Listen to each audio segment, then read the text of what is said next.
तो last part के and में हमने देखा था कि एम्परर यानी निकी के फादर जिन को वो पर्पल लिक्विड ट्रेजर देने के लिए तैयार हो जाते हैं, लेकिन उस ट्रेजर को बनने में टाइम लगना था। इसलिए निकी की बहन जिन के साथ बाहर घूमने आ जाती है, जहां उन दोनों को डीमन मेंशन वाला बंदा मिलता है, जिसके साथ रहने वाली लड़कियां निकी की बहन को उल्टा सीधा बोलने लगती है, जिस पर जिन निकी की बहन को गले लगाकर कहता है कि ये तुमसे शादी नहीं बल्कि मेरी सर्वेंट बनकर रहेगी। ये सुनकर वो डीमन मेंशन वाला बंदा गुस्सा हो जाता है और जिन पर अटैक कर देता है। अब आगे तो इस पार्ट की शुरुआत में जिन उस डीमन मेंशन वाले बंदे के अटैक को नाकाम करके उससे कहता है कि तुम्हारी टेक्निक एकदम बकवास थी। ये सुन के वो बंदा गुस्सा हो जाता है और जिन पर विंड अटैक करता है, लेकिन जिन उस अटैक से भी बच जाता है। ये देखकर वो बंदा लगातार जिन पर अटैक करते हुए उसे बोलता है कि मैं बस जेन यान हॉल के यंग मास्टर को अपना कंपटीशन मानता हूँ, इसलिए तुम मेरे सामने कुछ नहीं हो। ऊपर से तुम तो स्पिरिचुअल स्वॉर्ड भी नहीं बना सकते,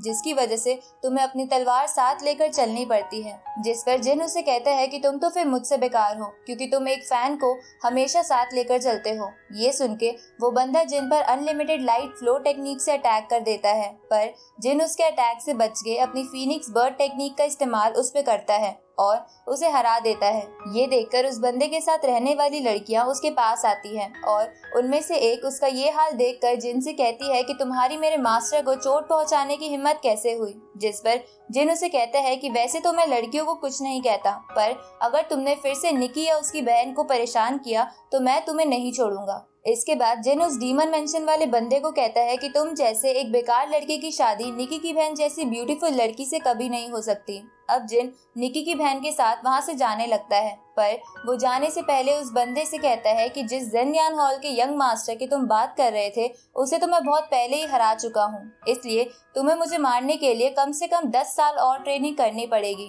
ये सुन के वो बंदा हैरान हो जाता है। तभी उसके साथ रहने वाली लड़कियां उससे कहती हैं कि अगर आपको निकी की बहन से शादी करनी है तो हमें जिन को अपने रास्ते से हटाना होगा। जिस पर वो बंदा कुछ सोचता है और उन दोनों के साथ उस होली लैंड वाले बंदे से मिलने चला जाता है। इधर निकी की बहन जिन को एक होटल के पास लेकर आती है और उसे कहती है कि मैंने तुम्हारे रुकने का इंतजाम इस होटल में कर दिया है। इसके बाद निकी की बहन जिन को एक रॉयल टोकन देती है, जिसकी मदद से जिन इस शहर में कुछ भी खरीद सकता था और कहीं भी घूम सकता था। ये सुन के जिन बहुत खुश हो जाता है और बोलता है कि इसका मतलब मैं तो अब बार में भी फ्री में एंट्री ले सकता हूँ। जिस पर निकी की बहन जिन से बोलती है अगर तुमने इस टोकन का इस्तेमाल करके बार में एंट्री ली तो मैं तुम्हें जान से मार दूंगी। तो जिन हंसते हुए कहता है कि मैं तो बस मजाक कर रहा था। इसके बाद निकी की बहन जिन से कहती है कि थोड़ी देर पहले मुझे अपना सर्वेंट कहने की तुम्हारी हिम्मत कैसे हुई। वो डीमन मेंशन वाला बंदा कम से कम बड़ी फैमिली से तो है, पर तुम्हारे पास तो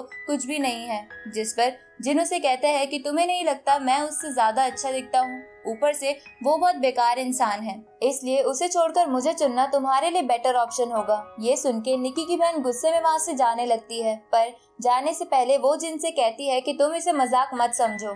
उसी वक्त हम एक मास्क वाली लड़की को देखते हैं जो एक पेड़ के पीछे छुपकर जिन पर नजर रख रही थी। रात को वो लड़की मौका पाकर जिन पर अटैक कर देती है, लेकिन जिन उसके सभी अटैक से बच के उसे पीछे कर देता है, जिसकी वजह से उसका मास्क हट जाता है और हमें पता चलता है कि वो और कोई नहीं बल्कि निकी है। अब निकी को देखकर जिन उससे पूछता है कि तुम्हें कहीं लगी तो नहीं ना।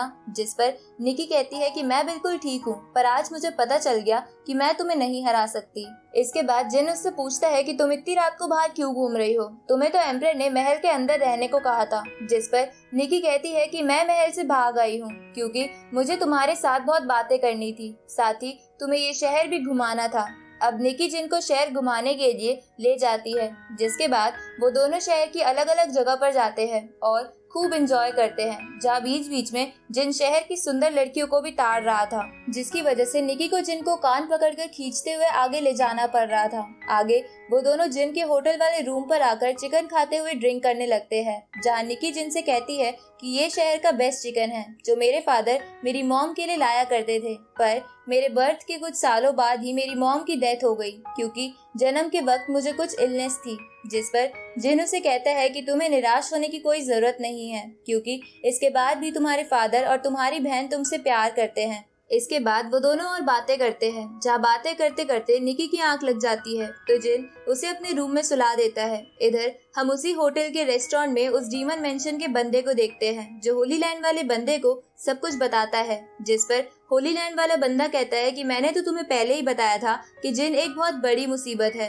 साथ ही निकी और उसकी बहन भी हमेशा उसी की बात मानती है। ये सुन के डीमन मेंशन वाला बंदा कहता है कि आज मैंने जिन से लड़ते समय अच्छा परफॉर्म नहीं किया। अगर मैं अच्छा परफॉर्म करता तो उससे कभी नहीं हारता। इसके बाद वो बंदा उस होली लैंड वाले बंदे से कहता है कि मैं असलियत में निकी की बहन से शादी उसकी फैमिली के लिक्विड ट्रेजर के लिए करना चाहता हूँ। जिस पर वो होली लैंड वाला बंदा उसे कहता है कि तुम्हें इसके लिए अपनी जान को खतरे में डालने की कोई जरूरत नहीं है, क्योंकि एक बार अगर एम्परर ने शादी के लिए हाँ कर दी तो जिन भी कुछ नहीं कर पाएगा और निकी की बहन को तुमसे शादी करनी ही पड़ेगी। तभी हम देखते हैं कि जिन ने उन दोनों की सारी बातें सुन ली थी और यहीं पर ये पार्ट खत्म होता है।